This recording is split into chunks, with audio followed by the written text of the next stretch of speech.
Chapter 5 of Dick is good to me. So where we leave off at? Stino wanted me to come to Korea to see him. Okay.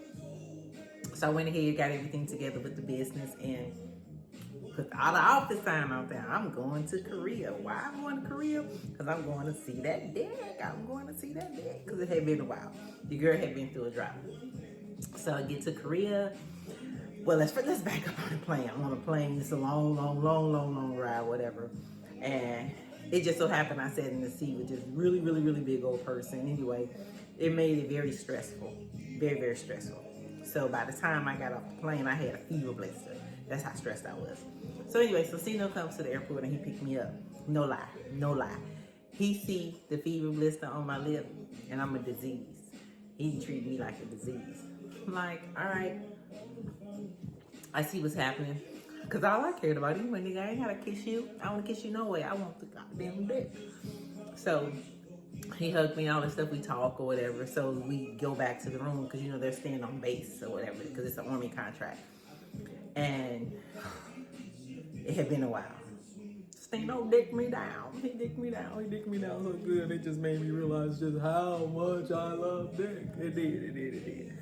So right after he dicked me down though, right? You know, I'm all like ready for a second round. He was like, I gotta go. Nigga, what? He was like, the boys coming over. So all them dudes that was in Jeff City with him, he was like, they coming over or whatever. So we going out. Nigga, I done flew all the way here to Korea from Jefferson City, Missouri. And you talking about you gotta go out after we just fucked and I know I wore you out? Okay. So he leave me.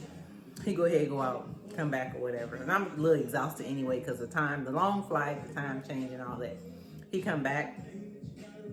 He ain't touching me.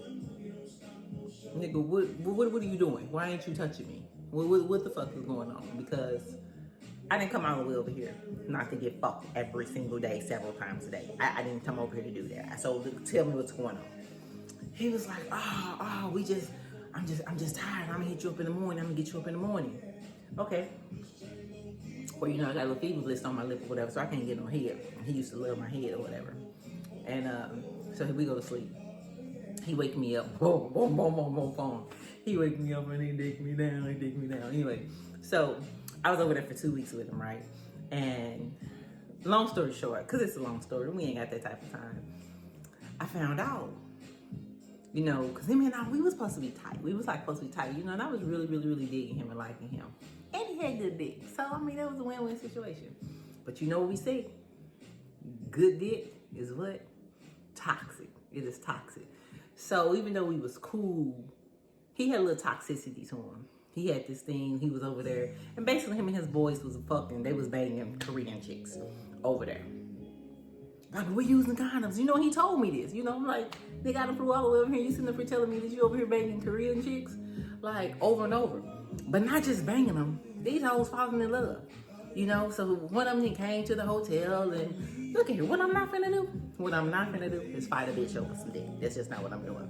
So the rest of the trip in Korea was just like, wasn't no fucking or anything going on. Cause I seen what was up, whatever. So I was even trying to change my ticket to go back, but it wasn't no flight. So anyway, I get back home and I was just like, you know what, fuck Stino, I'm finna go on a pimp mission again. You know, because I need to find some more dick. Because, I mean, at this point, I'm realizing that I got a little problem. I'm loving good dick or whatever. So, hell, I'm going to just put myself out there. And I had picked up a little weight by this time or whatever. I had got down to a 10, so I'm probably back up to a 14 by now. Weight going up and down or whatever. So, went to this event around Jefferson City, met this dude. We go call him the alcoholic. Alcoholic was fine, because you know I love fine men. He was tall, you know, had nice brown caramel skin or whatever. He was in this fraternity, and he had a big dick. He had a big dick. I never forget when he came over and bent me over on the couch and shit, and So let's just say we had a thing going on. But then here we go again. What I call him? What's his name? Alcoholic. This nigga got a damn drinking problem. So I'm like, what is it? So let me just give y'all a little history. Like, my dad was an alcoholic, you know, and it was hard growing up with him as an alcoholic. So, and at this point, it's like, I'm meeting these dudes, and they always alcoholics. What is it about me that I'm tracking these alcoholics? But here's the thing, y'all. They be having good dick, because good dick is what? Toxic. And dick is good to me. It's good, it's good, it's good, it's good. So anyway, so, you know, I kept on fucking him because it was good dick. You know, he was freaky, he did some things to me. Yes. Alcoholic had it going on. But then I had this party at my house, because I told you I was big in doing parties. I had this party at my house, and dude embarrassed the fuck out of me. Like, he embarrassed the fuck out of me, because for one, he got drunk, right?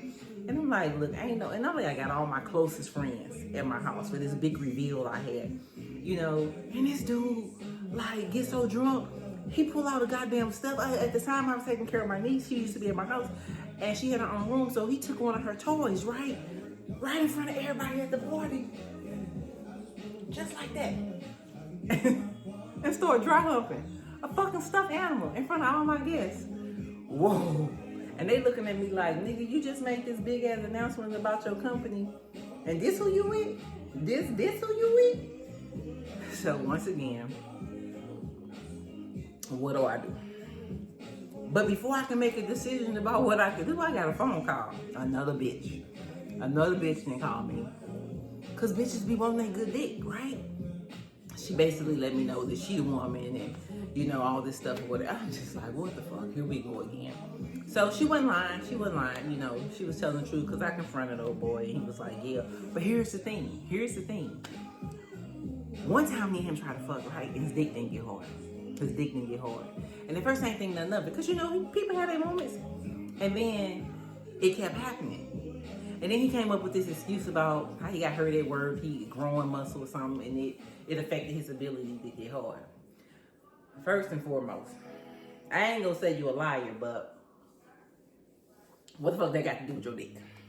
Because if I'm all in front of you naked and shit, and I'm clapping and doing all, nigga, why your dick ain't getting hard? Come to find out, when the old girl called me, because she was older, at the time I'm still younger, she was just like, well, you know the only way his dick get hard is with Viagra. And I got to thinking, so the last few times we tried to do it, right, this nigga dick wasn't getting hard. So it makes sense. And we went to New York. And I'm thinking, nigga, we on a trip, so you finna to fuck me up and down New York. Dick didn't get hard. Well, come to find out, he didn't have a prescription for his Viagra. So the dick was good when he had Viagra. But we expect that, right?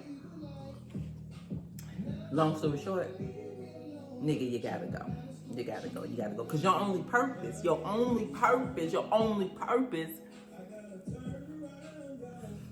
is to give me some good dick.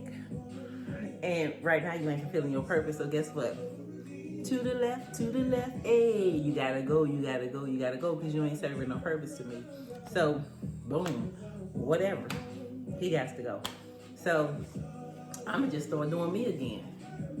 So I was traveling the world, because I had a little change in my pocket or whatever, meeting people or whatever. And I'm just like, you know what? It's time to get some regular dick, right? I just want some regular good dick. So I started meeting these dudes, and I'm noticing I'm meeting all these dudes that's broke. And let me just say, you know, back then when I used to meet dudes, before we can even think about fucking, I had to do dick checks. Because here's the thing, you got this little bitty ass dick, nigga, don't waste my time. Now here, I ain't here to say that little dicks can't please you.